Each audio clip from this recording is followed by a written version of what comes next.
पिछली बार बीजेपी के गृह राज्य मंत्री के बेटे पर आरोप लगा था, वो केस भी चल रहा है, गिरफ्तारी भी हुई थी कि उन्होंने थार किसानों पर चढ़ा दी थी टेनी। अब फिर से गृह राज्य मंत्री हैं उनके बेटे पर पॉक्सो एक्ट में Bandi Sanjay Kumar son Bhagirath has been booked under POCSO sexual harassment act. ये बड़ी खबर है जो मैं आपको बताने जा रहा हूं। टीवी अखबार पता नहीं इसको दिखाएगा कि नहीं, लेकिन ये सोशल मीडिया पर सबसे ज़्यादा वायरल है कि बीजेपी के केंद्रीय गृह राज्य मंत्री जो बीजेपी से आते हैं उनके बेटे पर गंभीर आरोप लगा है और केस दर्ज हुआ है। यूपी में बीजेपी के एक नेता जितेंद्र जायसवाल ने 130 किलो गांजे के साथ उसको पकड़ा गया है। तो सोचिए, ये सारी खबरें हैं जो आपको टीवी अखबार नहीं बताता, ये तस्वीरें हैं। लेकिन सबसे पहले इस पुलिस वाले शख्स को सुनिए। अखिलेश यादव ने ट्वीट किया, इस शख्स को शेयर किया है। माननीय मुख्यमंत्री जी, मैं ये पूछना चाहता हूं, क्या आप पुलिस विभाग, ये काले अंग्रेजों के पास अब यही तरीका रह गया है मुझे दबाने का कि मेरी माता जी के ऊपर दबाव बनाया जाएगा, उन्हें प्रताड़ित करके अब मुझे दबाया जाएगा? माननीय मुख्यमंत्री जी, यदि मुझे शांत करना है तो इनको मेरी हत्या कराना पड़ेगा और इनका प्लान भी है। और दूसरा तरीका यह है कि मेरे पूरे पुलिस परिवार में जो हो रही अनियमितताएं हैं, भ्रष्टाचार हैं, शोषण है, उस पर एक कमेटी बनाकर सुधार करना पड़ेगा। तभी माननीय मुख्यमंत्री जी मेरी आवाज को बंद किया जा सकता है। मैं एक चीज और बताना चाहता हूं, जैसे होमगार्ड विभाग में कुछ महान अधिकारियों ने ऐसी व्यवस्था बना दी कि भ्रष्टाचार का समूल नाश हो गया, उसी तरह से माननीय मुख्यमंत्री जी एक बार फिर से पहल कीजिए और पुलिस विभाग में जो अनियमितताएं हैं उनको दूर कीजिए। मेरे ऊपर इस प्रकार की जाति हो रही है, मुझसे इस तरह से तोड़ा नहीं जा सकेगा। मैं आपसे और पूरे समाज से न्याय की उम्मीद करता हूं। ये शुक्ला जी हैं, ये यूपी पुलिस के कर्मचारी हैं। अब इनको घर पर पुलिस भेज दिया गया। इन्होंने भ्रष्टाचार के कुछ गंभीर आरोप लगाए थे, जिसके बाद इनके घर दर्जन भर पुलिसकर्मी पहुंच गए और इन पर कुछ इन्होंने फिर से वीडियो डाल दिया है। तो ये हिम्मत से लड़ रहे हैं, सोशल मीडिया पर वायरल हो गए हैं।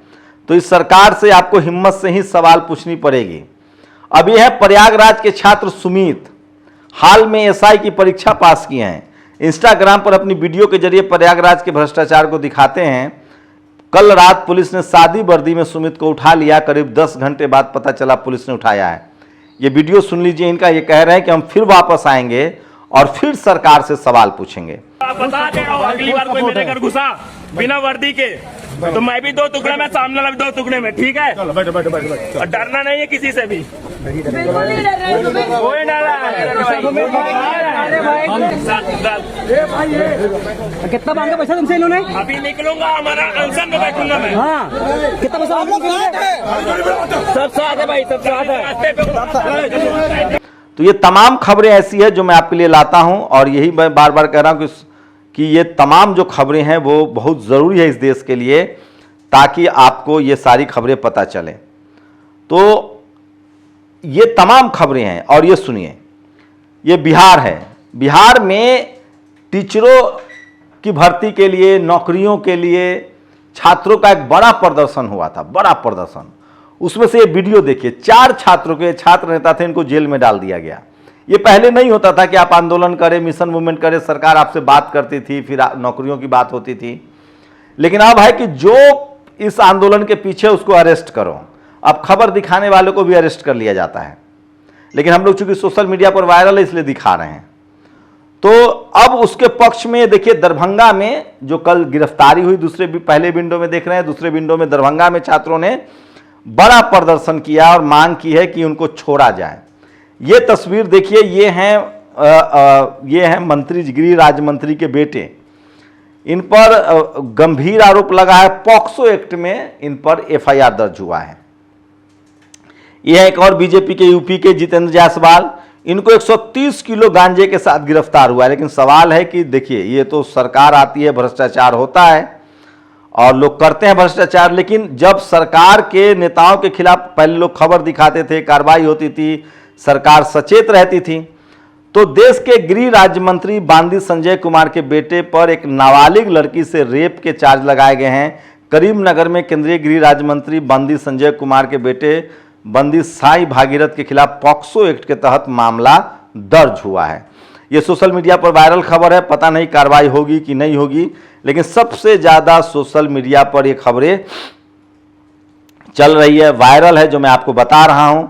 ये जायसवाल साहब हैं, ये भी नेता हैं बीजेपी के, और ये कम से कम 103 किलो गांजे के साथ पकड़े गए हैं। तो ये भी सबसे बड़ी खबर है जो सोशल मीडिया पर वायरल है, और इसलिए मैं कह रहा हूं कि बार बार सोशल मीडिया ही सच्चा मीडिया है, सोशल मीडिया ही बहुजन मीडिया है। यूपी में लॉ एंड ऑर्डर और पुलिस पर भरोसा कैसे उठता है सोचिए। ये मैं नहीं कह रहा हूं, दैनिक भास्कर की ये एक स्टिंग ऑपरेशन है जिसमें एक महिला हैं सफलता पाठक, उन पर उन्होंने स्वीकारा है कैमरे के सामने, झूठ है कि सच है, कि भैया हम पैसा लेकर रेप का केस किसी पर भी दर्ज करवा सकते हैं। तो इस तरह के जो गंभीर मामले हैं इस पर सरकार को संज्ञान लेना चाहिए, कार्रवाई करनी चाहिए। लेकिन आजकल आप सरकार इस तरह की खबरें दिखाएंगे तो आपके ऊपर ही एफआईआर दर्ज कर लिया जाएगा। लेकिन क्या करें, हम लोग पत्रकार हैं, बाई चॉइस पत्रकार हैं, ऐसा नहीं कि किसी मजबूरी में पत्रकार बने हैं। मैं बार बार कह रहा हूं, जैसे अगर हम सेना में होते तो युद्ध के समय भाग नहीं जाते, लड़ते। तो पत्रकार हैं तो सरकार आती जाती रहेगी, लेकिन सवाल तो जनता के हितों में पूछना पड़ेगा। ये चंद्रशेखर आज़ाद हैं, Chandrashekhar Azad member of parliament है, एएसपी के हैं।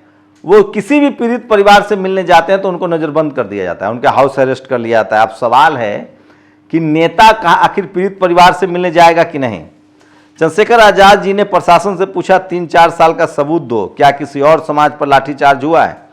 एक जगह दलित समाज की जमीनें कब्जा कर ली गई, जब पीड़ित समाज ने आवाज़ उठाई तो उन पर भी लाठीचार्ज हुआ है। वहीं मैं कुछ खबरें हैं जो लगातार हिंसा जो है वो बढ़ती जा रही है। अखिलेश यादव ने एक और खबर शेयर किया है कि गंभीर सवाल यह है कि एसआईआर में कौन सा सॉफ्टवेयर इस्तेमाल होता है जो बाप बेटे के नाम को ट्रेस आउट नहीं कर पाता है। तो ये तमाम तस्वीरें हैं जो सोशल मीडिया पर वायरल है। और वाह दरोगा जी वाह, महिला पर ताकत दिख रही है। राजू शर्मा जर्नलिस्ट ने वीडियो ताबड़तोड़ लात मारकर, एसआई मनोज हैं। तो इस तरह की तमाम तस्वीरें ये हैं, ये वो एसआई के, ये पुलिस के मतलब जवान हैं जिन्होंने खुद आरोप लगाया है कि किस तरह से यूपी में जो पुलिसिया नियुक्ति है और पुलिस महकमा में किस तरह का भ्रष्टाचार है, उसके अखिलेश यादव ने बाकायदा इनका वीडियो शेयर किया है। तो ये तमाम खबरें हैं जो सोशल मीडिया पर वायरल, और इसलिए मैं कहता हूं कि सोशल मीडिया ही सच्चा मीडिया है, सोशल मीडिया ही बहुजन मीडिया है। तो यूपी की ये तमाम खबरें हैं, बिहार की ये तमाम खबरें हैं। लेकिन आज पॉलिटिकल खबरों की बात करें तो सोशल जस्टिस, सामाजिक न्याय के नाम पर जो शपथ लिया थलापति विजय ने, वो सबसे ज़्यादा वायरल हो रहा है। तो ये तमाम बड़ी खबरें हैं जो सोशल मीडिया पर वायरल है, और सोशल मीडिया ही सच्चा मीडिया है। और वोट फ्रॉड की खबरें जो है वो लगातार देश के सामने आ रही है। तो इन तमाम खबरों पर आप अपनी हमें प्रतिक्रिया दे सकते हैं। लेकिन सवाल वही है कि जब बीजेपी नेताओं के बेटे फंसते हैं, बीजेपी के कार्यकर्ता फंसते हैं, तो टीवी अखबार पर खबरें क्यों नहीं चलती है।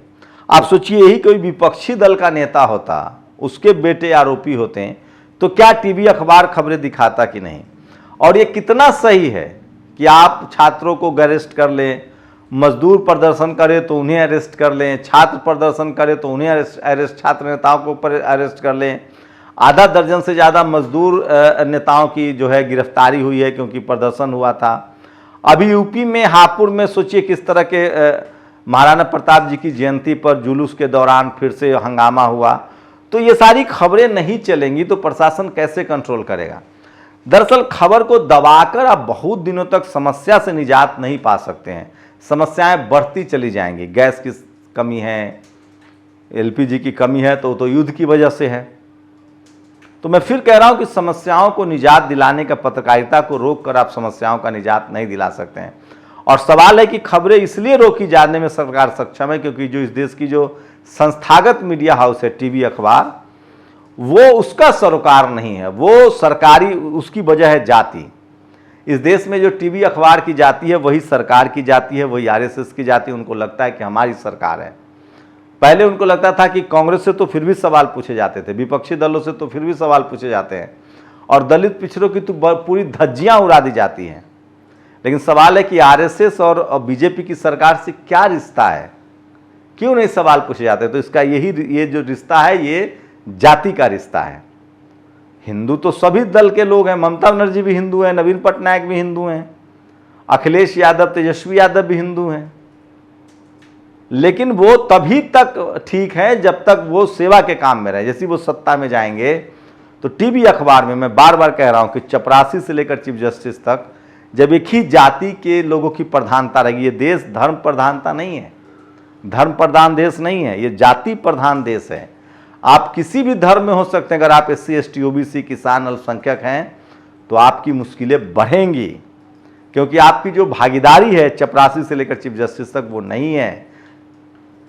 नेता CM SP DM चपरासी से लेकर चीफ जस्टिस, जब तक ये भागीदारी संतुलित नहीं होगा तब तक सबको न्याय नहीं मिलेगा और हमें बेहतर समाज नहीं बन पाएंगे। इसीलिए रिप्रेजेंटेशन है, आप किसी धर्म के हो आपको SC ST OBC के तौर पे रिप्रेजेंटेशन है। और ये बहुत दूरदर्शी लोगों ने संविधान में बैठकर किया है। तो जब सभी पदों पर सभी समाज के लोग होंगे, सभी जाति धर्म के लोग होंगे, धर्म के लोग तो हैं, जाति सभी जातियों के लोग होंगे। आप देखेंगे हर धर्म में जो जनरल कैटेगरी के लोग हैं उनकी बहुलता है, उसको थोड़ा मतलब उसमें रिप्रेजेंटेशन। और इसलिए ये तमाम लोग झूठ फैलाते हैं कि जो गरीब है उसको आरक्षण मिलना चाहिए। आरक्षण का संबंध गरीबी से नहीं है, आरक्षण का संबंध रिप्रेजेंटेशन से है। आरक्षण का लाभ उसी को मिलेगा जो पढ़ेगा लिखेगा। तो जो गरीब है उसको पहले पढ़ाना लिखाना पड़ेगा, और इसलिए इस देश में तो अब सरकारी स्कूल बंद हो रहे हैं। आपको बता दें कि यूपी में 9000 ऐसे स्कूल है जहां एक टीचर है, पूरे देश में 1 लाख ऐसे स्कूल है जहां एक टीचर है, और पूरे देश में 2015 से अब तक 1 लाख सरकारी स्कूल बंद कर दिए गए हैं। सोचिएगा जरूर। शुक्रिया। नेशनल दस्तक की आपसे गुजारिश है कि अगर इसको बचाना चाहते हैं तो नेशनल दस्तक को सब्सक्राइब करने के लिए रेड कलर के सब्सक्राइब बटन को दबाएं, फिर बेल आइकन की घंटी दबाएं। नेशनल दस्तक को बचाने के लिए बहुत जरूरी है कि हर खबर को शेयर करें, लाइक करें, कमेंट जरूर करें।